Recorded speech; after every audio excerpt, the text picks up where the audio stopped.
All right, this is section 5.4, solving proportions. Write a proportion.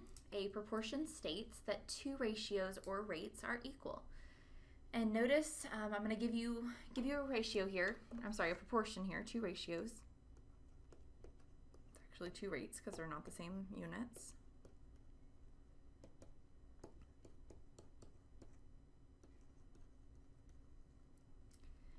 All right, so what you see that I just wrote on the screen, the $20 to 4 hours is equal to $40 to 8 hours.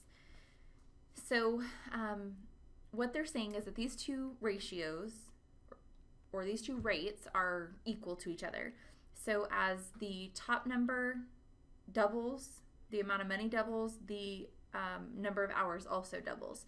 So because it has that effect, it's got the same type of doubling happening on both of them, it means that they are equal to each other. What I want you to see, as I read that to you, it is $20 to 4 hours is equal to $40 for 8 hours. And because I said is equal to, a lot of times when they write these out, the word as, it tells where the equal sign should go. So it's going to separate two ratios or two rates for you to be able to know where the separation is. So let's look at a couple of examples here. The first one is 6 feet is, good grief, I can't write, is to 11 feet, as 18 feet is to 33 feet. All right, so we have 6 feet is to 11 feet. So 6 feet to 11 feet, as 18 feet is to 33 feet. So things read from left to right. The word as separates them with an equal sign, and you, again, the first one you come to is your numerator, the second one you come to is your denominator. Now that you have this set up, I want you to see that all of the units will cancel if you were to have to solve this, and we will in just a minute. Sometimes they don't because they are, this one is a ratio and not a rate. So sometimes when we have rates, then all of the labels will stay in the problem because they don't cancel. All right, let me switch screens here. So they're just wanting you to have these words and then to put them in. So let me type this out for you. All right, so this one is going to compare $9 is to 6 liters as, and remember as is our equal sign, as $3 is to 2 liters. So we're going to start by writing $9 is to 6 liters as, so here's my equal sign, so I'm switching over to the new piece, and I have $3 is to 2 liters. Anytime that you have this, there should always have the same type of units on the top. So we're talking money on the top and liters on the bottom. So when you're comparing two things like that, they need to be set up the same. The way that the word problem should be given it to you should be like that for this. But if there is ever anything that has them mixed up, you would want to arrange them so that they are set up correctly. All right, so for this one, we are trying to determine if they are, we just wrote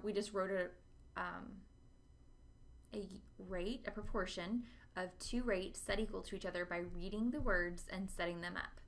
As is our equal sign that separates both pieces.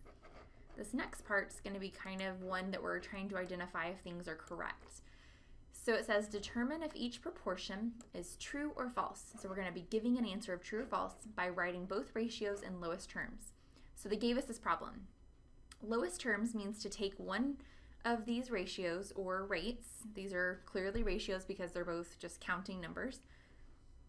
And we're going to simplify the fractions by dividing the top and bottom by the same number. So 5 and 9 are in simplest terms or in lowest terms, so we can't do anything to this one. But this one, the right side, is not in lowest terms, and they both can be divided by 9. And so 9 goes into 18 2 times, and 9 goes into 27 3 times.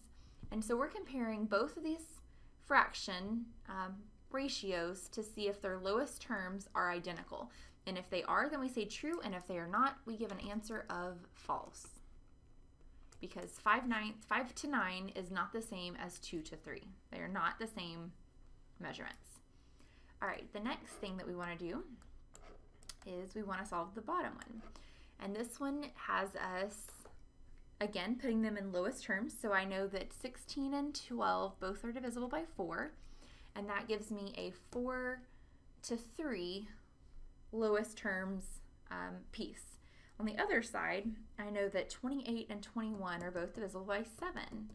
And so this would give us 7 goes into 28 4 times, and 7 goes into 21 3 times. And so this 4 thirds and 4 thirds, or 4 to 3 and 4 to 3, are the same. And since they are the same, we say that this is true, that these two original proportions are actually equal to each other. Okay. This one we're going to kind of do the same thing. We are going to start answering the top one, and we're going to use what we call cross product. So we are going to check to see if this proportion is true by multiplying in this diagonal and get an answer, and then we're going to multiply in this diagonal and get an answer, and we're going to compare that red and blue answer. So 2 times 10 is 20, and 5 times 4 is also 20, and 20 is equal to 20, and so we say true. Okay. The next thing that we want to do is we want to, whoops, it's not letting me do what I want to do here.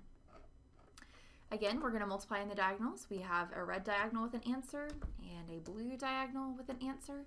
And so 5 times 12 is going to give me 60. And 3 times 20 gives me 60. And 60 is equal to 60, and so again we say true. We would say false if for some reason these two numbers were not equal to each other. Okay? All right, 2 different problems here. Let me put up this little screen and we can do half and half.